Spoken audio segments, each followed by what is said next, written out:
If you're anything like me, you're guilty of overprocessing. Too many plugins, too much reverb, set too loud or for too long. I've graded thousands of student projects over the years, and this one issue has been consistent across all of them. So I want to start with why we do this. Have you ever played a track that you mixed for someone else and they had no idea what you did? Did you write it? No. Did you play an instrument on it? Also no. Surely you recorded it? Not necessarily. So what did you do to it? Explaining the subtleties of volume automation isn't the sexiest answer in the world, so we have a tendency to put our mark on it, so someone knows we did something to it.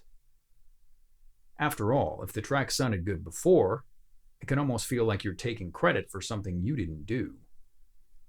So that leads us to overdo it with all our tools. Too much reverb, too much modulation, too much auto-tune. Overall, just too wet. This isn't serving the track so much as it's serving our own heads. So what do we do about it? Here's an example. Let's say you had a decent sounding vocal. If you had one come in like this, oh, again, replay my mistakes, oh, again. Your first instinct might be to grab a plug-in and try to start making it sound maximum cool. Especially in solo, it's easy to get addicted to this and start patting yourself on the back for everything you did to it. If it's a well-recorded track, it can be very humbling and a little counterintuitive to consider that maybe the best thing you could do to this is less. We can think of this as sort of a Hippocratic oath for our music. You shouldn't be doing anything to it that will actively make it sound worse. I'm just as guilty as anyone else on this. No judgment, I was a student too. Before I knew better, I was putting reverb right on the track as an insert.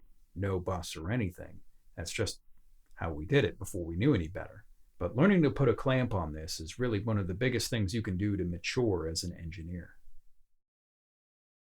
Now, instead of reaching for an EQ or an effect, just listen to this example from earlier and take a step back and think of where you naturally want to go. What is your first move that comes to mind and why? Let me know, because I usually hear the same handful of answers. You say the same things, oh, replay my mistakes,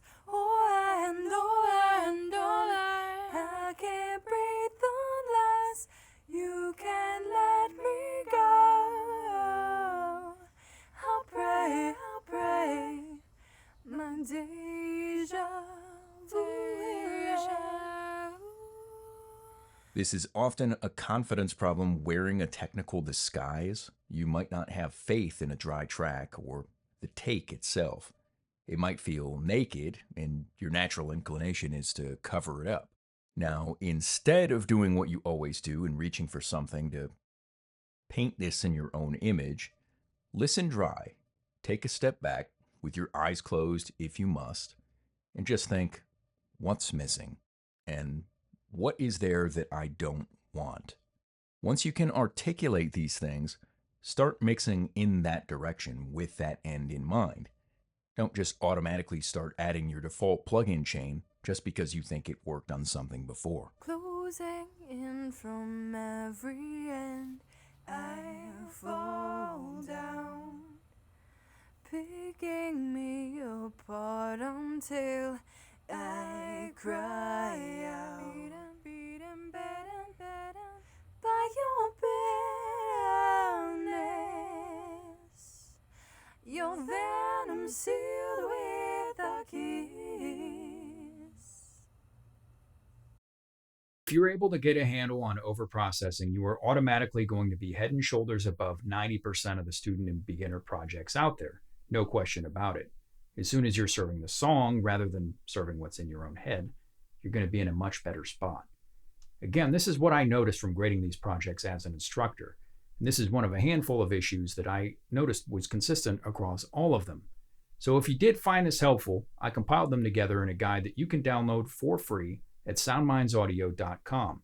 The link is in the description as well, so go grab it.